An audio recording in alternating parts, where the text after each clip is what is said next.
later, you must have stopped CPR entirely again to send a second message to Mark Rivera. I was already out in the hallway. Oh, so you had already left him. That's whenever they told me to leave, the officers. So that's, no, ma'am, I'm talking about at 10:03 p.m.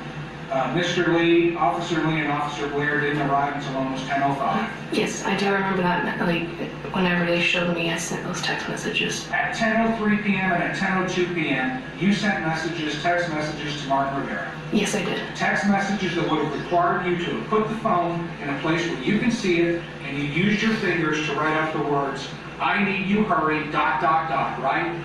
I don't remember how many hands I used. But you texted Mr. Rivera using your hands, Yes, I did. and as you were doing that, you were unable to give Mr. John your full attention, the attention that he deserved. Yes, I did. And then you made the choice to do that a second time, isn't that true? Yes, sir. All right, so at both of those times, you put your needs and your wants over his.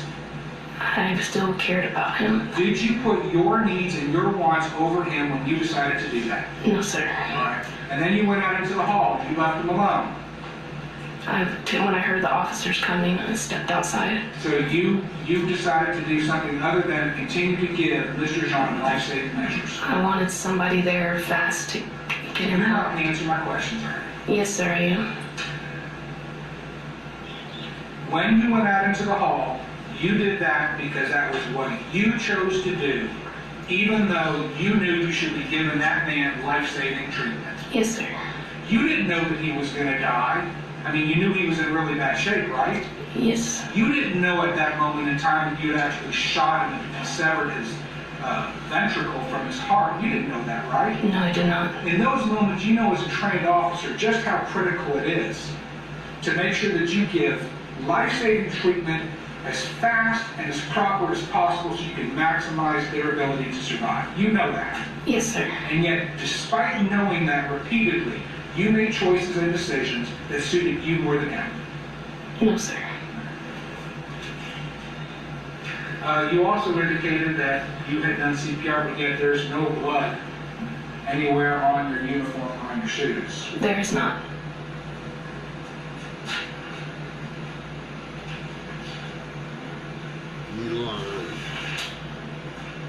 Okay.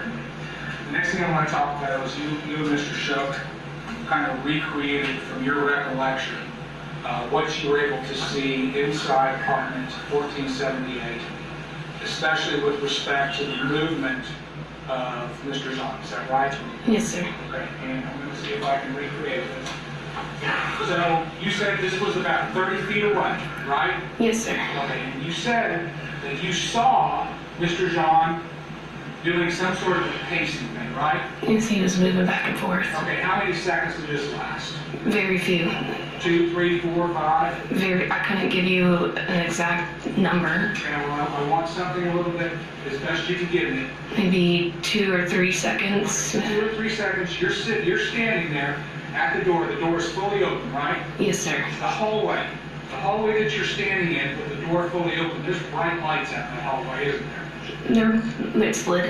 It's bright as heck, isn't that right? Yes, sir. Okay. And those lights were coming into Mr. John's apartment, which allowed you to see him doing this, right? I could see from it was just lit, so you could still see his movements a little bit from, I guess. I'm asking you a very simple question. From where you were standing in the doorway, you indicated to Mr. Shook that you were able to see him standing at the back doing this, and you indicated that it was for about 2 or 3 seconds. Is that your testimony or not? Yes, it is. Okay. So you were able to see the furthest reaches of his apartment from the door. You were able to actually see him doing a very distinct motion. He was moving. Okay. And so then you said you saw him walking. Yes. Or coming towards you. Yes. Okay. And then you said that at about here, from here to where you were at the door, that's when you decided to shoot twice. Yes, sir. Okay. That's called a double tap, right? Yes, sir. Is that what you were intending? Yes, sir. That's your training, isn't it? It's what we're trying to do. It's training. Double tap maximizes the lethality of your shooting, doesn't it? Yes, sir. I mean, it's better than one shot to the heart. I just did what I was trained to do. Because you resort to training, right? Yes, I do. You rely on your training. Yes, sir. It aids you. Yes, sir. And in crisis, you resort to your training. Yes, sir. Okay, we're going to come back to that. So you had